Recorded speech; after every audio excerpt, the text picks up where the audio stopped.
Welcome to Picture Healer channel. Today I'm going to talk about small space Feng Shui. If you have a studio apartment or you are a student living in a dormitory or any small space, you can have more challenge because of the limitations.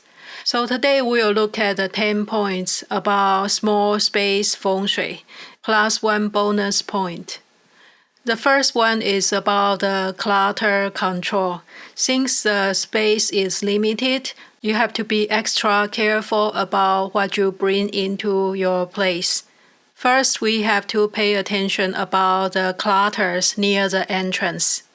This is the area you tend to see a lot of shoes, umbrellas, mails, and keys, and it can become a Feng Shui problem. So we try to have a space for everything and try to limit the quantity of the items you have. And this is not easy, but if you have a small space, you do have to spend more time organizing and editing out of the season stuff or the items you don't use currently. You can put them in storage or donate them or just give them away if you don't use them anymore. We don't want to have any bad smells or visual clutters around the entrance because this is a first impression. The entrance is where the good energy enter your house. So try to keep this area clean. And besides that, you can add some lucky items, add the lighting, some artwork to introduce lucky energy. The second common problem is that when you open the front entrance door and you can see the back door or the back window, that means the qi can flow out through the back door quickly. And in Feng Shui, it means it's very difficult to save money. There's always unexpected spending and the money can flow out easily. The solution is to add something in between. For example, you can add a bookshelf in between, or add a screen, or a curtain, or some big plants, so you don't see through the whole space from the entrance right away. And this will slow down the qi flow, and the positive energy can stay in the space longer. The third common problem is to open the entrance door and see the stove, see the kitchen, dining room, or restroom. For the stove, kitchen, and dining room, they are all related to food. What you eat can reveal your social status or your wealth, and we don't want people to see through us too quickly. So it's similar to the last point. When you open the door and see the kitchen, stove, and the area you are eating, this can mean money loss and difficult to keep money. And we also don't want the main entrance to face a restroom door. If it's not directly aligned, it's better.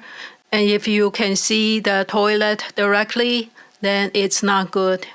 For the solution, if you cannot change the layout, at least keep the door closed or add something in between, maybe a curtain, a screen, a shelf, or some type of plants in between to block the view.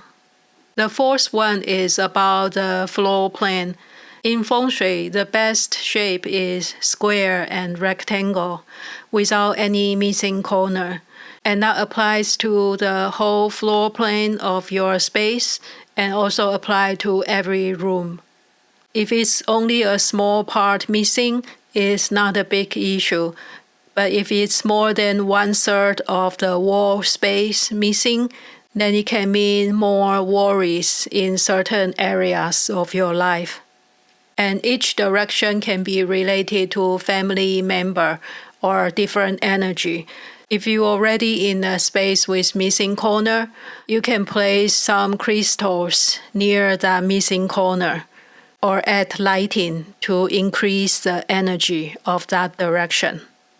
Another point is about the proportion of each room. Even though you have a small space, the same rule applies. We want to have a bigger living room and a smaller kitchen and dining room area. The living room should still be the biggest. The living room can represent the father figure or the breadwinner. When the living room is bigger than the kitchen and the bedroom, it means a good relationship between the older generation or the parents' generation and the children's generation. The parents can take care of kids and support kids, and the younger kids also respect parents. And one problem for small space feng shui is to define different functions. You might not have separate room for a kitchen, dining room, or living room, but you can use different materials such as carpet or wood floor, or use different colors on the wall or furniture to separate different rooms. When you have separate areas for different functions, your life will be in order and less chaotic. The point number 5 is about the color choice. We try to avoid a lot of dark color because that can give us a lot of stress. And color can affect our psychology and the emotions. So be mindful about your color choice and your art choice, and avoid any art that can look too lonely, too sad, or too violent. And try to open windows regularly to let in some sunlight and fresh air. If you don't have enough windows, you can add some lighting and lamps or crystals and mirrors to make it look more spacious. Number 6 is about front and back of your apartment or your house. In Feng Shui, the front view, front yard, or the front balcony represents your future. So we want it to be open with good views. And the backside, backyard, or back balcony can mean your children and your romance life. So we also want it to be clean and well maintained. If you don't have a yard or balcony, it's the view you see from your front entrance and your back entrance or back window. If it's good view, that's wonderful. You can try to keep the door and window open more. But if it's not a desirable view, maybe you are in a T-junction or you only have view of a wall of your neighbors, then you can try to block the view with some curtain or add some plants, or you can install some bagua mirror to reflect the negative energy. And if you don't have windows in your space, you can add landscape paintings or photographies to represent a good view. The number 7 is about living room sofa. And the number 1 rule is to have something solid behind you, such as a solid wall. If it's a window behind you, or a pathway behind, or even doors behind you, that can mean tendency for 小人, or the petty people that can cause problem behind your back. And this can also mean difficult to save money.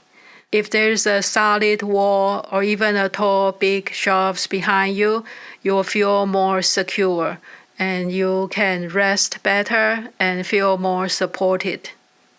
And the number 8 is similar to number 7. It's about your desk and the chair arrangement. When we sit down in front of the desk, we want to make sure there's no hallway behind you, no door or window behind you, for the similar reasons. The best is to have a solid wall behind you, so you feel supported and the energy is more stable. If you don't have a separate office, the desk is also representing an office or study room. And one way to increase your career luck and intelligence is to add a Wenchang pagoda. When you sit down in front of the desk, you can place a Wenchang pagoda on the left side of your desk because that's your dragon side. It will increase your study luck, your career luck, and intelligence in general. The number 9 is about the bed.